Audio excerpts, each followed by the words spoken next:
All right, we're joined by Kevin Cordes here, the champion in the 100-meter breaststroke event. Punched his ticket to Rio, his first ever Olympics. Kevin is from Naperville, Illinois, and swam for the Fox Valley swim team in addition to the University of Arizona. Kevin, just to start us off here, you touch the wall first, you turn around, you look at the scoreboard, you see a 1 next to your name. Kind of take us through and describe what's going through your head at that very moment.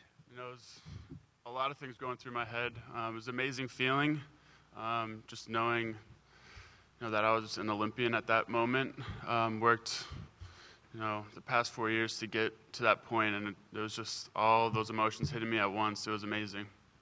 So, Kevin, some of your previous international competitions haven't gone as they did tonight. So, having those kind of setbacks in your career, what did it mean tonight after having gone through that? Yeah, there's been a handful of missteps along the way, but I think, that's just helped me, get to the point where I am now. I've used it as motivation. I've seen what it can be like on the other side, so I just wanted to, be able to say I'm an Olympian and get first or second in the race, and fortunately I was able to do that. Kevin, we followed your stellar career at the University of Arizona. You talked about the missteps. Then you went to Singapore and worked with Sergio, and former Olympian himself. How did he help you, bring you to this point? He gave me a lot of confidence. From the first time I spoke to him on the phone, when I was deciding on where to go, he just made me feel comfortable. And that was the biggest thing. And then from a swimming standpoint, really just taking my short course, and converting it into more of a long course. So I've been working straight up just long course, and I think he's helped me build my confidence in that, and it's been great. Were there some specific elements to the long course work that you did to prepare you for this? Yeah, a lot of changing speeds, learning how to control a race, learning how to have a plan in a race, a lot of that. I think I had my strategy down in short course pretty well, but in long course, kind of just going out there and swimming. So now I feel a lot more confident and a lot more comfortable, approaching a race and, building it throughout a meet from prelims, semis to finals. So you feel more controlled? Yeah, definitely. Right there.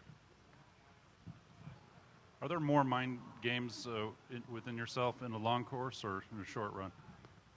Excuse me, can you repeat that? Are there more, is it harder mentally in a longer run or a shorter run? I mean, Long course. more games.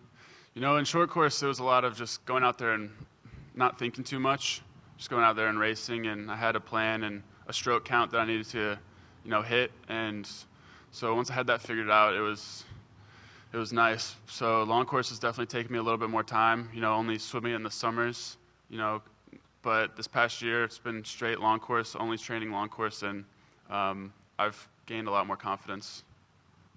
Go ahead, Jeff.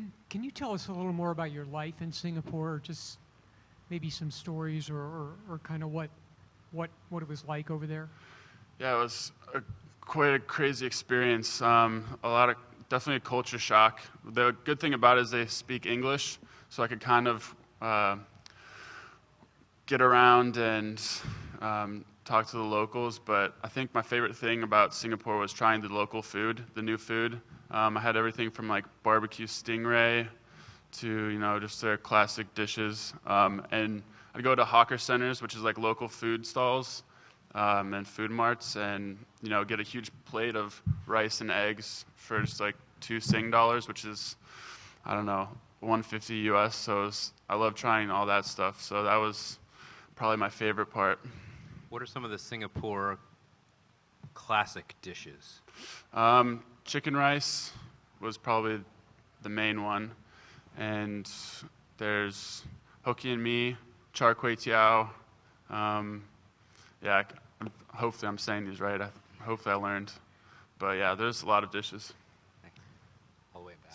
So Kevin, now that it's been about an hour and a half since your swim, has it started to bother you at all that you weren't as fast as you were last night? It's frustrating not going as fast in the big finals, even though you did get the job done? Not at all. Why? Why? Why? Because I'm an Olympian. Jeff, do you have anything else? All right. Jeff, do you have any other questions? Yeah. Oh.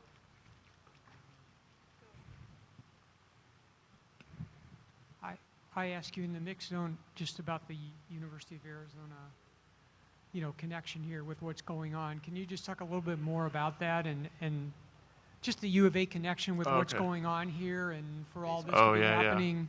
I asked you a little bit, but can you just elaborate on that a little bit more and maybe kind of what your time at Arizona sort of meant to you? Yeah, time at Arizona meant everything to me.